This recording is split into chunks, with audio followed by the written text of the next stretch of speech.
Harrison Graham and Chase Sr. with you on any given Thursday. We go live every single Thursday on Chat Sports. Be sure to join us. Let's talk about the Boston Celtics now. Some trade candidates for Boston. Bit of a slow start to the season, Chase. We'll see if this team ends up being buyers or sellers in a few months. But they do have some intriguing pieces that they could move on from if they decide to do so. Yeah, it's a team that's been so sporadic, and what's frustrating for Celtics fans is that this version of the Celtics in 2021 looks a lot like that team last year that went 36-36 and got ousted in the first round of the playoffs. So because of that, we're looking ahead a little bit, looking at some Boston Celtics trade candidates, and up first, it's Dennis Schroder, who I think has a lot of value, Harrison, because, look, he turned down that $84 million contract with the Los Angeles Lakers. All-time bad move, even though he flexed on himself with taking a picture with Rolls Royces and Bentley saying, yeah, my bankroll is just good. But I think Schroder can be valuable because he's under contract for 1 year at less than $6 million, and he does a lot of things that are valuable in today's NBA. He can play point guard as a starter or coming in off the bench. He's always been in the mix for the Sixth Man of the Year award. He's a pretty good shooter, even though he's somewhat streaky. But as an offensive playmaker and offensive player, I think he is pretty valuable. And in a trade, you can trade him away and get maybe a solid piece back or maybe even a pick. Well, I think the reason he's valuable more than anything else, other than he does have those qualities as a player, is the contract's so cheap. I mean, we can dunk on Schroder all we want, how he finished last year in the playoffs with the Lakers, this and that, how he turned down the money.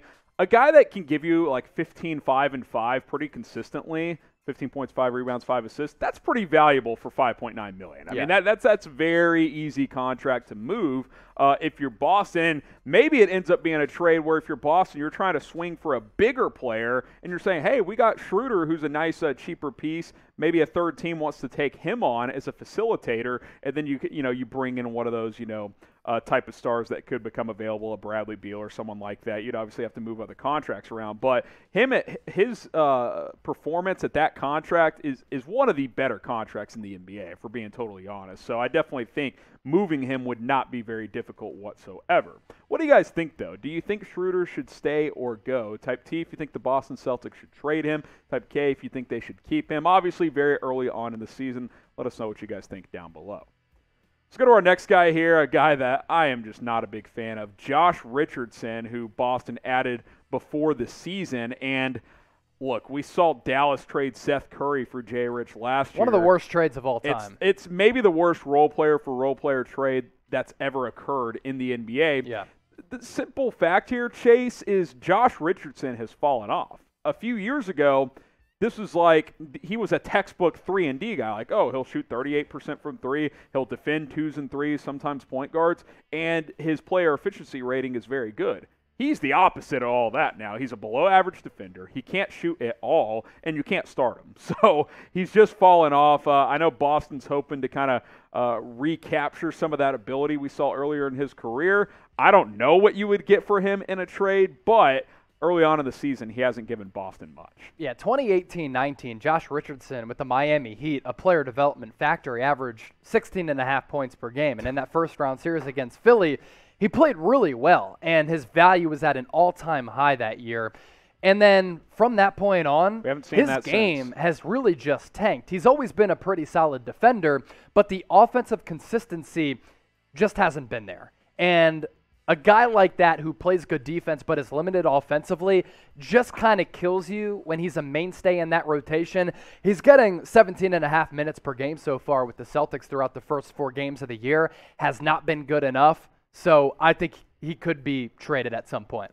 Jaylen Brown, who obviously it would take something pretty significant. A Bradley Beal type of player. Yeah, you'd have to be getting a star back or... Celtics fans were cheering Bradley Beal last night, by the way. Well, him and Tatum wonder why. Him and Tatum are boys, but you think they'd like to see Bradley Beal at TD Garden? Man, I'm so high on Jaylen Brown, man. So am I. I don't know if I'd want to make that trade straight up. Like, I like Beal, but I'd rather want to keep Brown with Beal. You know what I'm saying? Yeah, no doubt. Jaylen Brown is an absolute stud. There's no other way to put it. And so much on Celtics Today, I talk about Jaylen Brown's development. I've always been kind of a hoops head.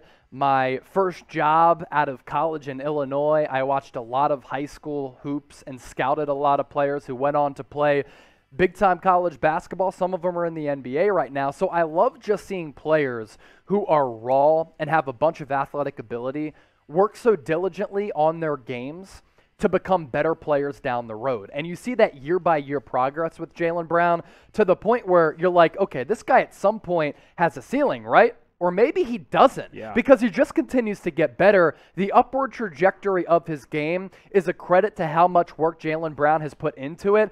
He's an absolute stud. You would have to blow me away with an offer to ship him out of Boston. Yeah, because, I mean, two-way stud. When he first came in, you're like, okay, this guy's probably going to be a decent role player. Now you're thinking, could he be a top 10 player in this league at some point? Like, is he a top 20, 25 guy right now? Because if you look at the best two-way players in the game, Jaylen Brown has to be one of the top 5, top 10 two-way guys. And we'll let you guys answer the question. Would you trade Brown if you got a guy like a Bradley Beal, maybe a Dame Lillard type in return, type Y for yes, type in for no? The reason I would be hesitant is, for example, I don't think we've seen Jaylen Brown's best basketball. Which is crazy. It's possible this is the best Bradley Beal gets. Yeah. You know what I mean? Yeah. And that's very good, but Beal could surpass that, or Brown could surpass that, I think, pretty easily, especially with how he defends. So I would be hesitant. Type Y for yes, type in for no. Would you trade Jaylen Brown to get a proven all-star? Okay, a couple more here. Aaron Nesmith, second-year player who it just hasn't really worked out yet. I know it's early. He was injured his last year in college. They drafted him knowing that when he was banged up at Vanderbilt. But Peyton Pritchard certainly has been the best player for Boston out of that draft. He's just been pretty disappointing so far as a top 15 pick just last year in 2020. When you drafted him, okay, you're saying, okay, this is going to be a 40% three-point guy who's got real defensive potential. He barely crashes the rotation. 9 minutes per game. He's averaging 0 points. He's not good. He hasn't given you much, man. And, maybe it's one of those throw-in type of pieces in a trade to see if another team tries to recapture that status he had coming into the draft in 2020. But he's been one of the more disappointing players in that draft. You think about guys in that draft, a Desmond Bane, who's a similar type of prospect, a 3-and-D guy who's averaging 20 points a game for Memphis. You don't think Boston would like to have that? I think they actually drafted Bane and traded him to Memphis in that draft. Just a brutal one there. Nesmith has not panned out for the Celtics early on, and I think that you might be onto something here mentioning him as a potential trade candidate. Yeah, no, it's really disappointing what Aaron Nesmith hasn't been able to do. As I mentioned, he's barely getting any minutes, averaging 0 points per game. He's a lottery pick last year. This roster's super deep. It's not super deep, and they could really use him. And there were a lot of people who were excited about his game in the preseason. Just hasn't been good. I'll tell you what, if we make a trade or if the Celtics make a trade, we're going to break it down here on Boston Celtics Today. So make sure you subscribe, youtube.com/Celtics TV. Get the latest Celtics news and rumors all season long. We're trying to get to 8,000 subs by the end of the month. I know it's just around the corner, but subscribe. Help us get there as soon as possible. All right, one more here. Juan Hernangomez, the big here.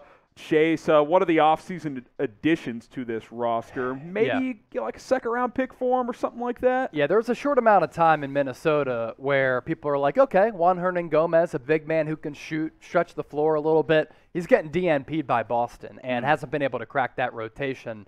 And he's already been traded a couple of times. So could Boston trade him yet again to a team that is like, okay, we've seen the ability. Hasn't necessarily been consistent, but he is a big man who can shoot, and today that does have a lot of value. I could see that possibly happening, and that's why he's on our list of potential Celtics trade candidates. He does have a little bit of value, and I like his game at times, but for Ime Udoka to DNP this guy after he played 52 games last year, getting around 17 minutes per night at 2019-20, a short while there with Minnesota, he's averaging almost 13 points per game. So I think the guy can play. Yeah. I'm just not sure what's happening behind the scenes where he's just getting DNP'd. So to recap our list here, Dennis Schroder, cheap contract, he's easy to move. Josh Richardson, who's not worked out so far. Jaylen Brown, that would have to be for a superstar. Aaron Nesmith, and then Juan Hernangomez, 5 guys to keep an eye on between now and the NBA trade deadline. All right, who is the most likely Celtic to get traded this year? Chase, if you had to pick one of those, is it Schroder, Richardson, one of those kind of second-tier guys? I think it's Richardson. Wow. I think Richardson gets dealt. Yeah. Unreal. That'd be his third team in a calendar year as well, right? Let us know. Yeah. most likely Celtic to get traded this year.